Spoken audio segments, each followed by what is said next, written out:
राष्ट्रवादी काँग्रेसमध्ये मोठा ट्विस्ट। माजी खासदार नवनीत राणांनी दुसऱ्यांदा उपमुख्यमंत्री सुनेत्रा पवारांची घेतली भेट। भेटीमुळे नवनीत राणांना उमेदवारी मिळणार असल्याच्या चर्चा सुरू।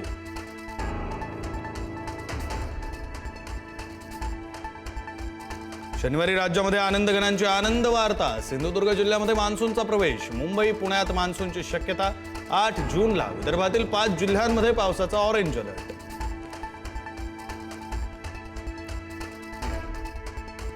पुण्याला पुढील 4 दिवस पावसाचा येलो अलर्ट। पुढील 3 ते 4 दिवस शहर आणि परिसरामध्ये मेघगर्जनेसह पावसाची शक्यता।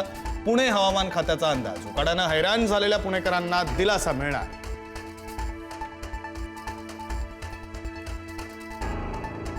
पुण्यामध्ये रेव पार्टीवर पोलिसांचा छापा। आळंदी मरकळ रस्त्यावरील बंगल्यामध्ये सुरू होती रेव पार्टी।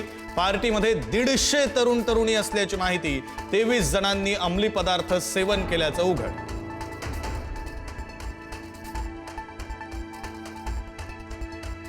नसरापूर अत्याचार प्रकरणामध्ये फॉरेन्सिक एक्सपर्टची साक्ष पूर्ण। वैज्ञानिक आणि तांत्रिक पुरावे सादर करण्यासाठी न्यायवैद्यक प्रयोगशाळेच्या तज्ज्ञांची साक्ष नोंदवली। फॉरेन्सिक एक्सपर्टनं सबळ पुरावा न्यायालयासमोर केला सादर।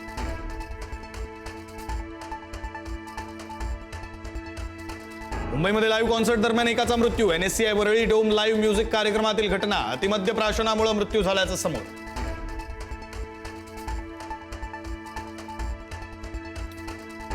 TCS धर्मांतर प्रकरणामध्ये MIM नगरसेवक मतीन पटेलचा जबाब समोर। आरोपी निदा खान बाबत विचारणा होताच इम्तियाज जलील साहब को पूछना पडेगा असं मतीन पटेलचं उत्तर।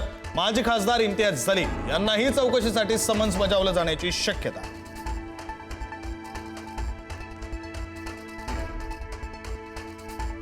घरगुती गॅस सिलेंडरच्या दरामध्ये पुन्हा वाढ। आजपासून LPGच्या दरात आणखी 29 रुपयांची वाढ। मुंबईमध्ये सिलेंडरची किंमत 912 रुपयांवरून 941 रुपयांवर।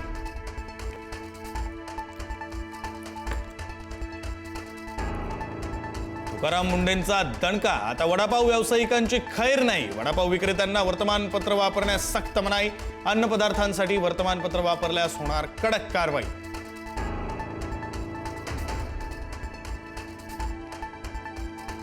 दिल्ली आंदोलनानंतर अभिजित दिपकेचं छत्रपती संभाजीनगरमध्ये जल्लोषात स्वागत। दिपकेच्या निवासस्थानी पोलीस बंदोबस्त तैनात।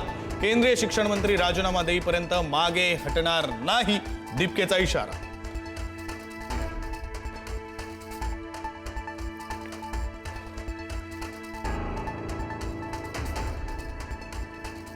आज अखिल भारतीय मराठी चित्रपट महामंडळाची निवडणूक। मुंबईतील यशवंत नाट्य मंदिरामध्ये संध्याकाळी 5 वाजेपर्यंत पार पडणार मतदान। समर्थ पॅनल आणि चित्रकर्मी पॅनलमध्ये लढत।